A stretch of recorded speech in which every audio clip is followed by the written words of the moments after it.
Alright guys, today let's talk about the lore behind mountain fairies. Mountain fairies are not known to be malevolent. They have the same relationship with time as other various species of fairies, meaning that if you follow them into their realm, it seems as if time stops and your lifespan stops, or your aging, stops right at that moment.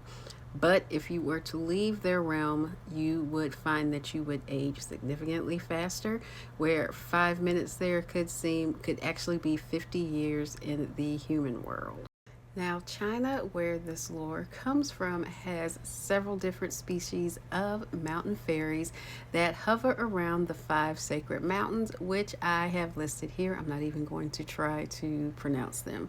These species of fairies are said to flit around like butterflies to the naked eye, and some of them are called Shin, which are nature spirits, meaning they inhabit the sunshine, the clouds, the mist, and the rain.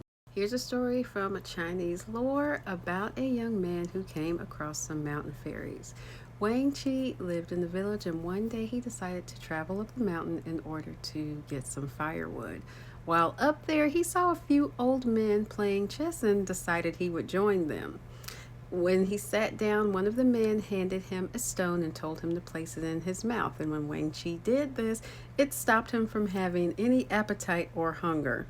After a few hours of playing, one of the other players suggested that it was time for Wang Chi to go home. So Wang Chi turned around to grab his axe, but when he did, he noticed that the axe had turned to dust.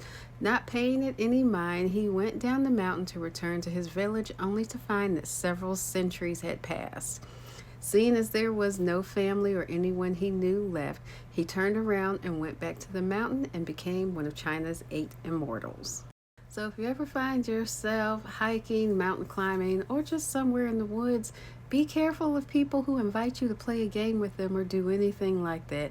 1 minute you're having a rousing game of Uno, next thing you know, 500 years have passed and you have to go back and live with the strangers. Either way, let me know what you think about this in the comments, and don't forget to check out my children's book, The Night I Danced with Fairies. It's available on Amazon.